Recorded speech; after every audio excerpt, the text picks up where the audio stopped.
Hi everyone, and thank you so much for coming along today. I know we've been through a lot for the last few weeks, but I thought today it was quite important because we're getting a lot of feedback and seeing a lot in social media about people questioning about what mould is, how do we treat mould, and what are the most effective products to use for mould. So to start with, my name is Brett, and my story with mould actually starts unknowingly in 1998. My parents and myself moved from Canberra to the northern New South Wales, and we lived in between Woodburn and Coraki. We found our little place of paradise, which was a 5-acre block right on the Richmond River. It was a damp weatherboard house, and it wasn't long after that that I started to change. I became overweight very quickly, was irritable, had a lot of allergies and severe mood swings. I found it really hard to concentrate at school, and even when I got home I would find myself so tired that every day I would sit on the couch and fall asleep. Now this would send my dad crazy because he thought I was just a lazy preteen, and it wasn't until years later that we actually found out that a lot of these issues were caused by mould.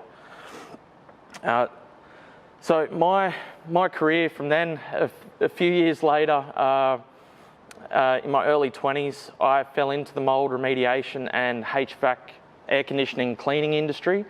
That in itself is a funny story, but we'll save that for another time. But since then, my career spanned over about 15 years, working in hospitals, police stations, commercial and residential buildings, all across Australia. So what is mould? Mould itself is an asexual organism, and it doesn't actually need a male and a female part to reproduce. Mould has spores like seeds. Now these spores, once released, are released into the air, and once they find an area that is conducive and for them to grow, they will start spreading into the porous surface and colonising for a new home. It's quite amazing stuff actually. The more we find out about mould and fungi, which mould is a species of, fungi are what makes the world go round. Without fungi, organic materials wouldn't break down. We'd all know and have heard of penicillin. Penicillin is actually derived, and it was originally discovered through a mould called penicillium. Now we've all seen different types of moulds within foods and our cheeses and things like that. They're actually good for gut bacteria and also how the body works. But there's also a lot of moulds that are very detrimental and can be quite deadly to humans.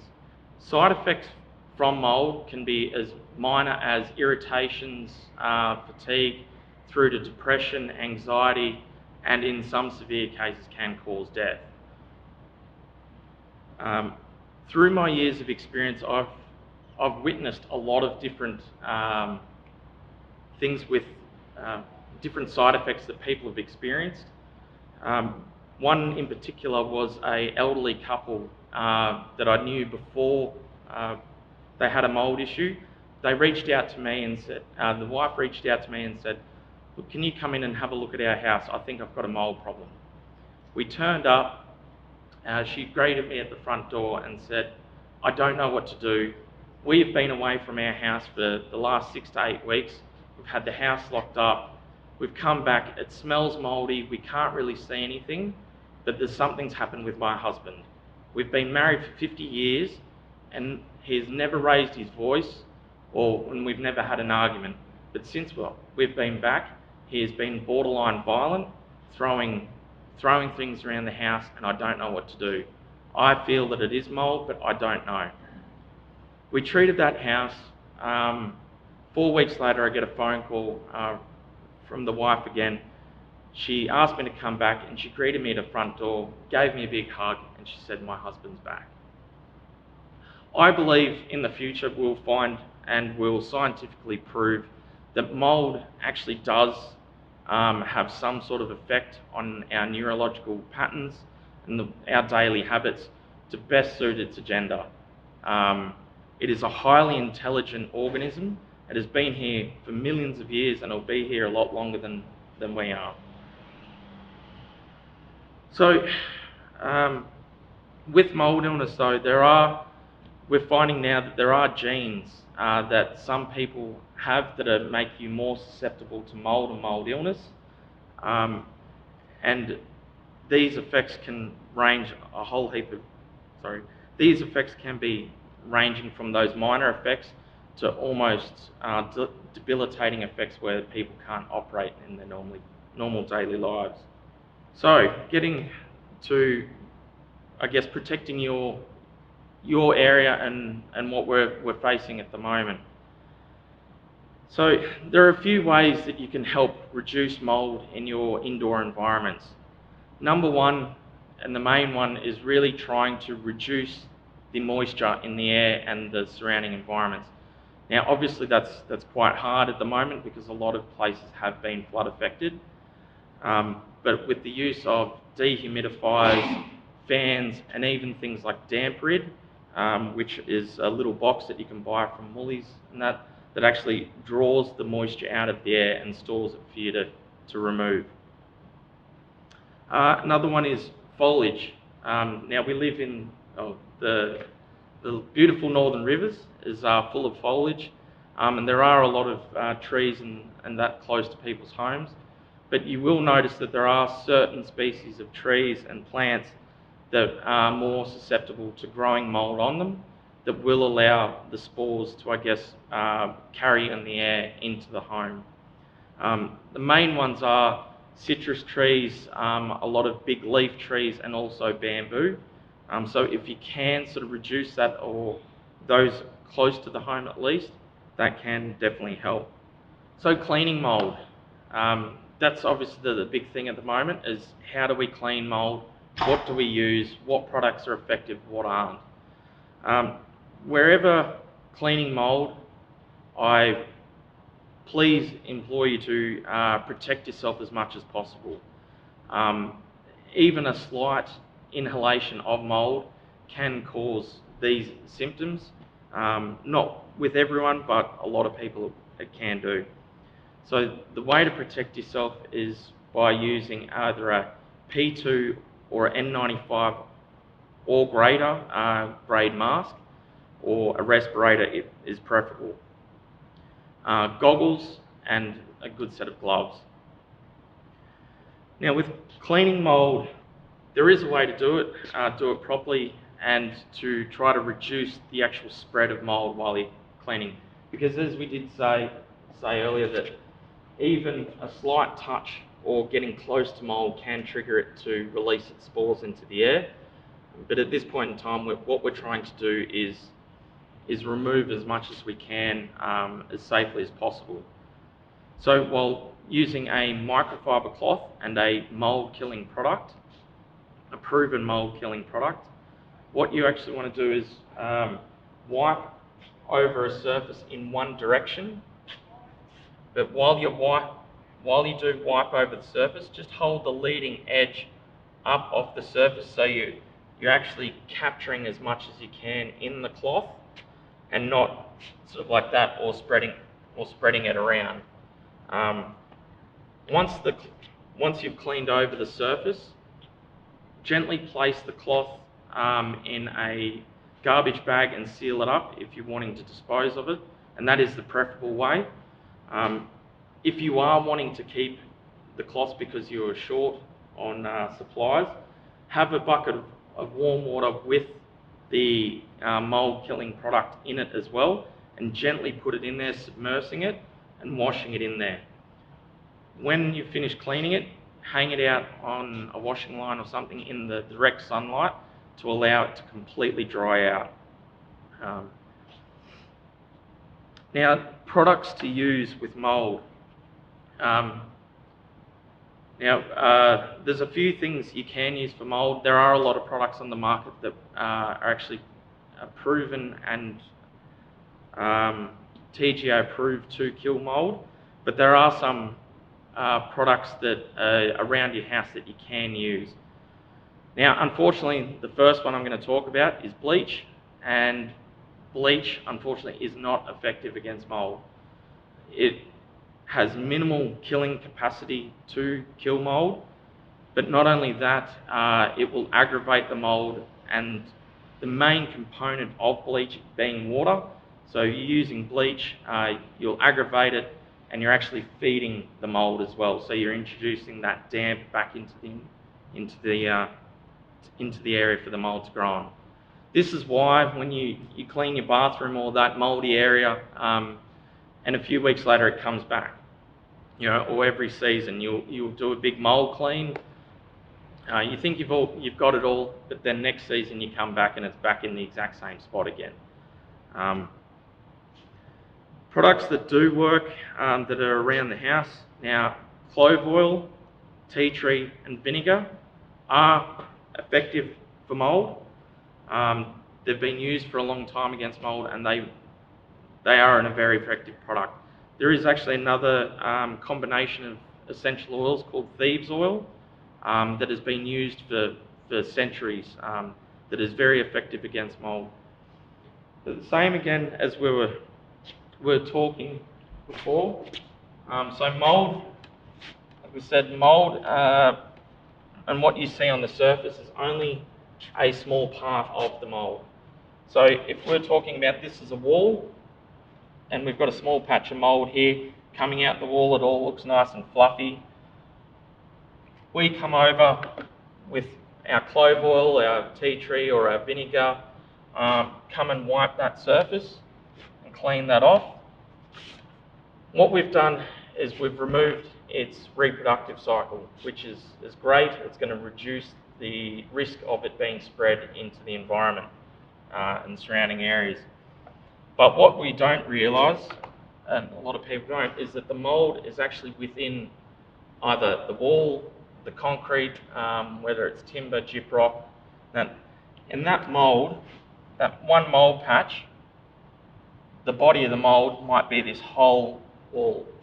So you might find you clean this area off and the mould will come back here. You clean either the whole area off, and this is the next thing, you clean that whole area, but over time, especially with things like vinegar and those sort of base products, is that once they dry off, they'll actually turn back into a dry,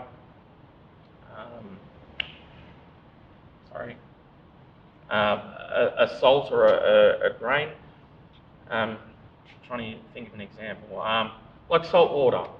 We've all put salt water, seen salt water dry out onto a surface. What it leaves is a nice little salty crust after all the water's evaporated. You come a little bit later on, wipe that, you're wiping all that salt off that surface. The same with these products is that once you wipe that surface, you're actually wiping off those things that are the ability to kill the mould. So you kill that one patch of mould today, later on you decide to go over and do a nice clean of everything else because it's dusty, dirty. What you've now done is taken off those active ingredients that may still be left on that surface, and that mould is then free to come back through. What we've experienced over the last few weeks and potentially are going to experience moving forward is that mould is going to be rampant. And unfortunately the weather doesn't seem to be on our side as well. We're still getting rain and keeping this damp around. Now we all know the concerns of mould being in these flood affected homes and the surrounding areas that have got inundation or water inundation or inundation underneath the homes. But the problem actually spreads a lot further than that, because as I said, that the mould spores are looking for new places to colonise. Now with the winds that we get around the area and all across Australia, those spores can travel kilometres. So even if homes haven't been flood affected, they are definitely at risk for the mould contamination. And unfortunately, from flooding, that it does carry a lot of the nastier type molds and pathogens, and it's just the nature of how the mold works.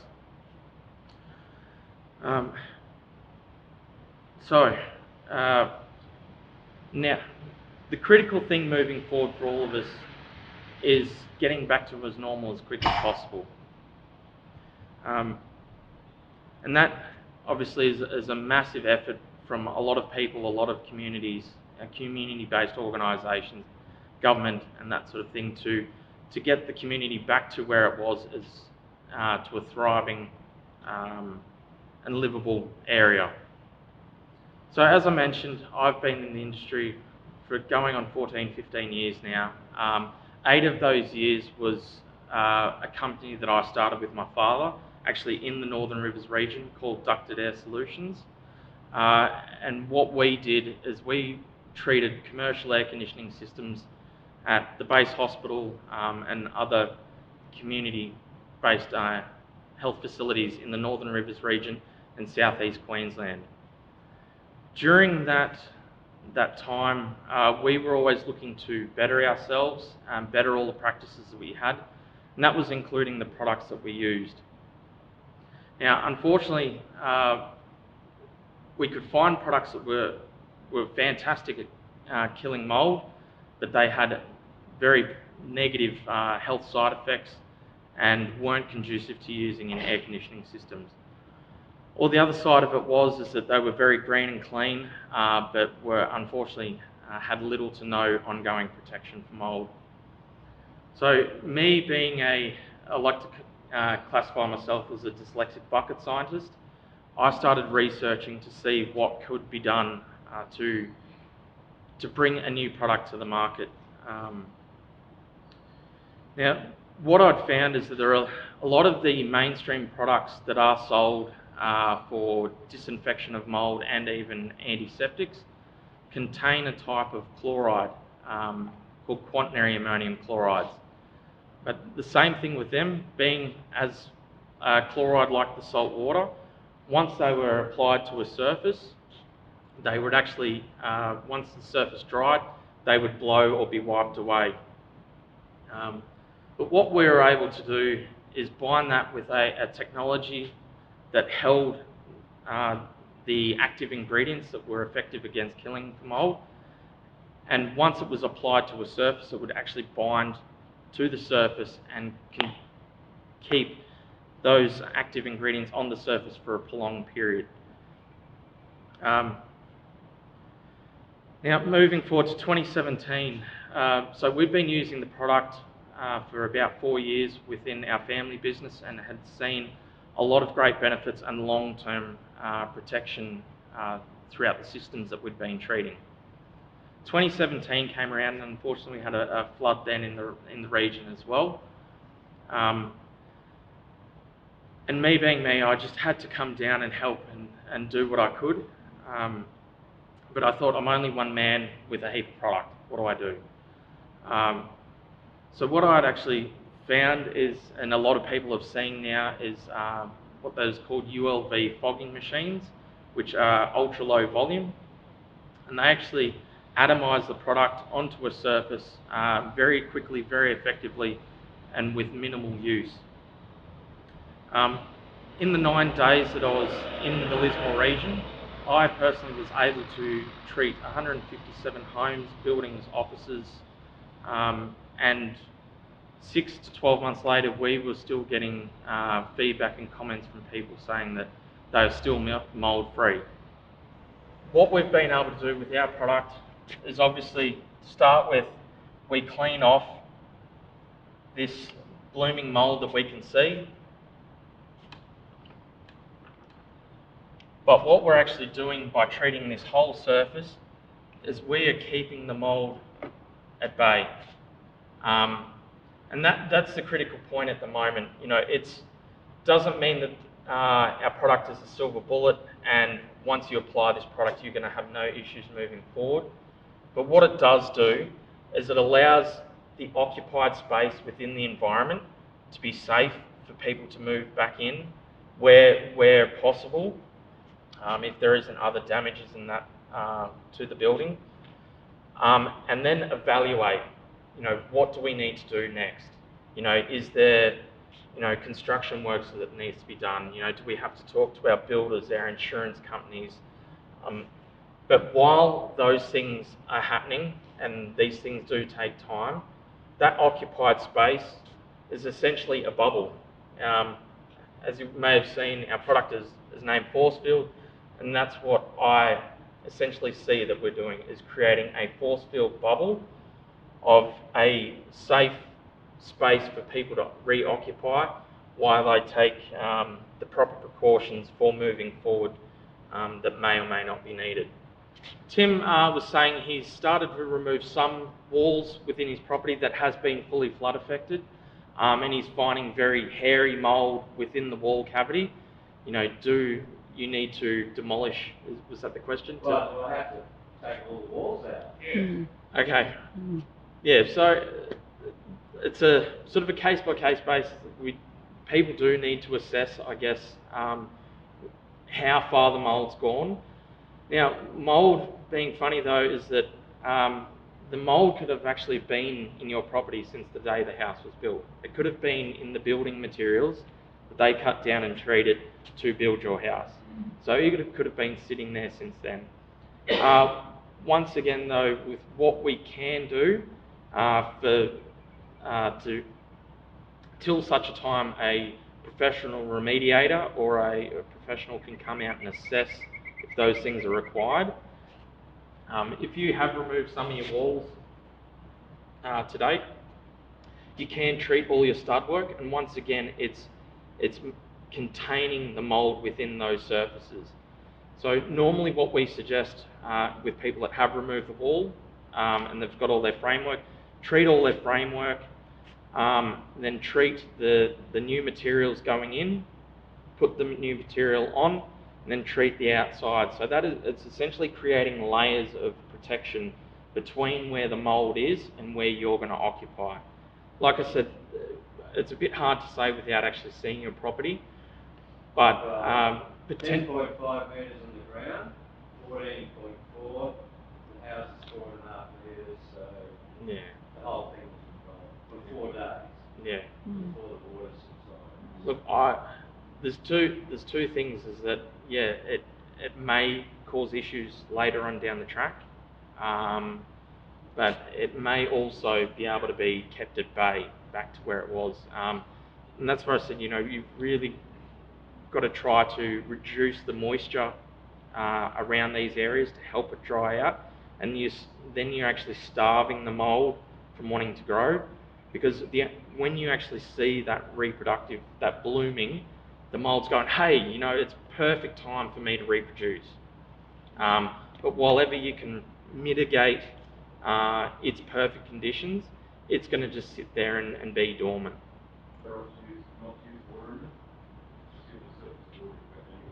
Yeah, so bleach itself is not effective against mould. It's good for other types of pathogens, bacteria and things like that, but it's not a mould killer.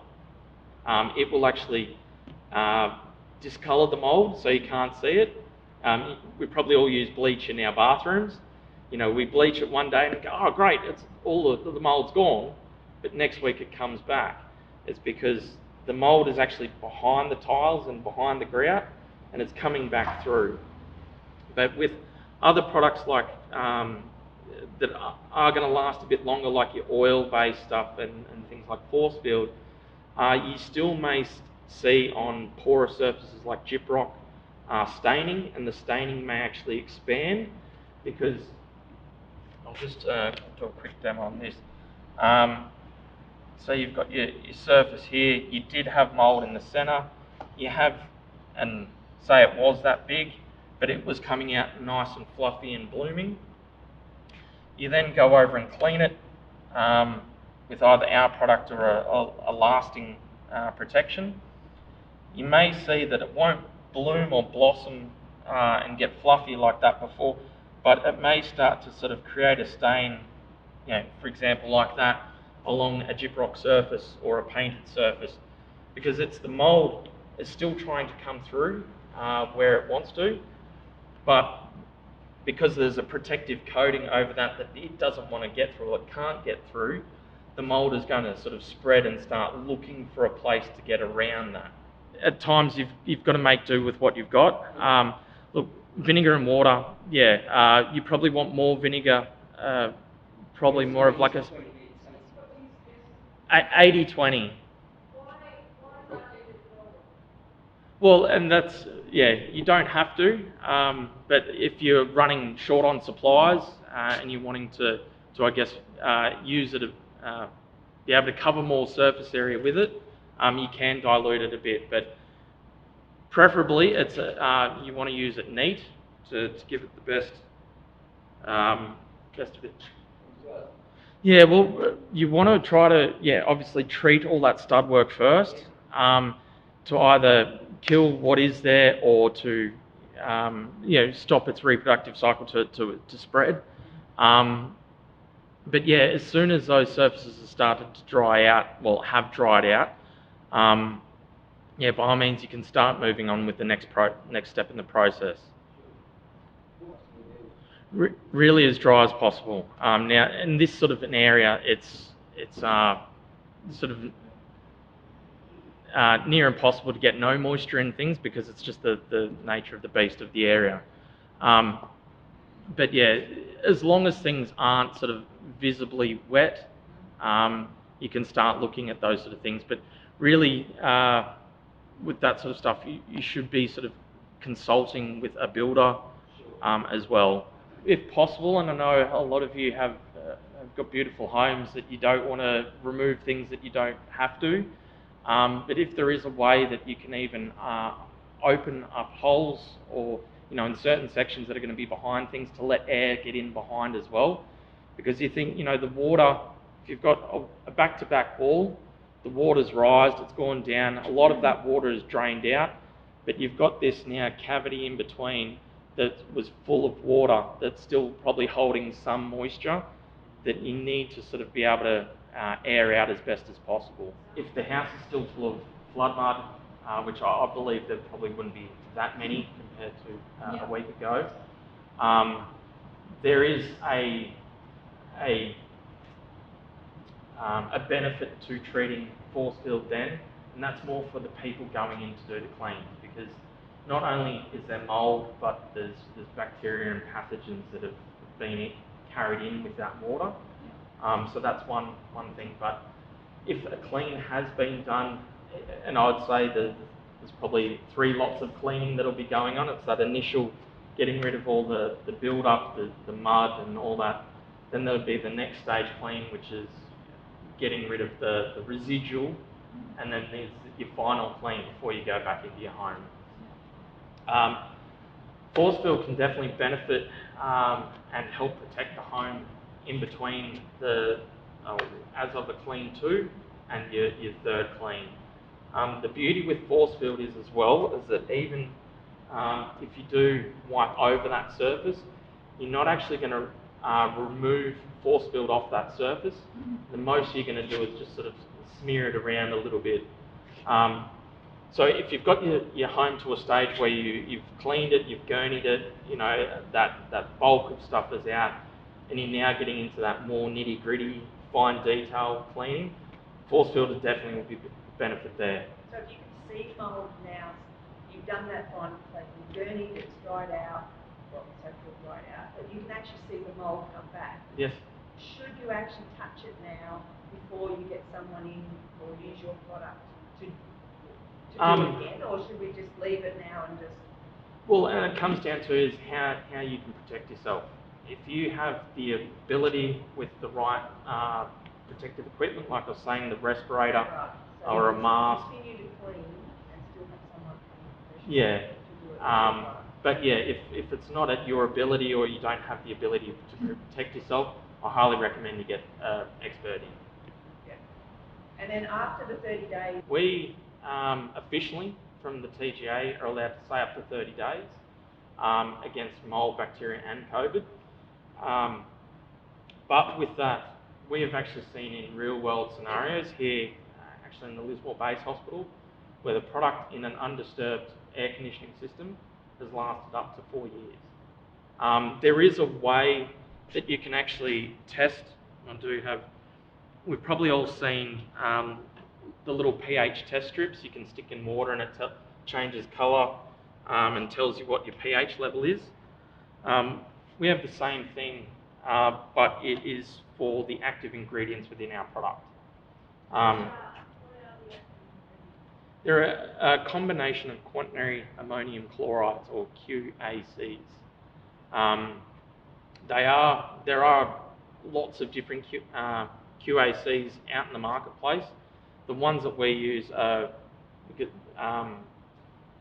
and we may have, sorry, I'll take a step back, may have heard of things like benzalkonium chloride that are in a lot of basic cleaning products that are now becoming known to be, a bit hazardous and can have negative side effects if inhaled, stuff on an ongoing basis. The QACs that we've actually got in our product are very similar to the same ones that are in Dettol and Pino Clean. So they are very much on the lower end of the spectrum of toxicity. I can't say they're non-toxic, but they are definitely on the lower end of the spectrum. But back to the test. So these, like I said, are the same as the pH test strip, and it's as simple as just, you can see our product changes a bright green. Now, from the scale on the rolls, this actually shows that it's at above a hospital grade level of disinfectant. Now, you can use these same test strips though and come back to your surfaces a day, a week, month or months later, hydrate it with just a little bit of water, just spray a little bit of water on or wet the surface, get some of the test strip and then rub it in a circular fashion. Depending on the surface, if it's like brick, it's just going to fall apart. But on things like a more soft surface, like gyprock and that, just slightly rub it on the surface, and if it turns green, you know that our product is still there and still active. So all I can say is that market-wise is that lasts up to 30 days, but it really does come down to each individual. Okay, well thanks very much. So the fogging process is quite a simple and straightforward process. It doesn't take long to treat a whole house. The machine itself is like a reverse vacuum. So it's just a vacuum motor that atomizes the product at a very fine amount, which allows you to get to all nooks and crannies of an area, but also allows you to get high and get a fine coverage over everything. So as I was saying, with Forcefield, it does create a protective barrier with the active ingredients in the product and the binder that holds it onto the surface. Now, the product can be used on virtually all surfaces. The only things that we can't promote it for is to be treating medical devices, but furniture, paintings, fabrics, furnishings, all that sort of stuff can be treated with Forcefield. The protective barrier, like I said, we're allowed to say that it does last up to 30 days. We have actually had some testing done in the UK that we're yet to get through the whole TGA approval process, but it actually shows that the product is still as effective after 300 touches of the surface. But as I said, that's yet to be approved as such by the TGA at the moment. Does that? Right, so someone comes in with a fogger and will protect, say a 4-bedroom house. How long will it take them to come in and spray every aspect of that house? Okay. So if the house, and most houses around here are empty at the moment, but even if there is furniture in there, the process is really quite quick and efficient. For your sort of standard typical Lismore house, the treatment can be done within about 20 minutes to half an hour, and about half an hour after that it's safe to be for people to go back in that area. But while the treatment is being done, the area does have to be vacated. the thing is it will kill things in the immediate air, but if you've got windows open or you've got air movement coming from inside outside, as soon as the fog has dissipated and has bound to all the surfaces protecting them, it offers no ongoing sort of air protection as such. It is just a surface protection.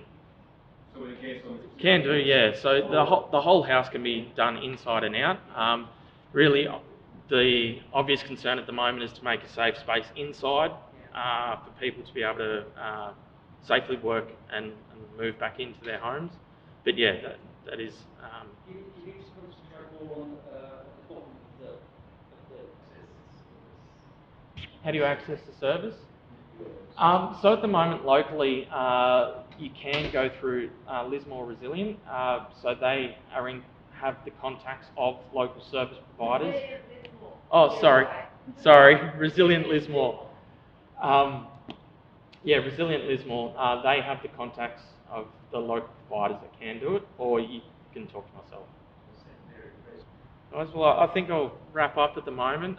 But please feel free, if you have any questions at all, reach out to us on social media, or we do have our number on our website. Yeah, we're just here to help. Thank you.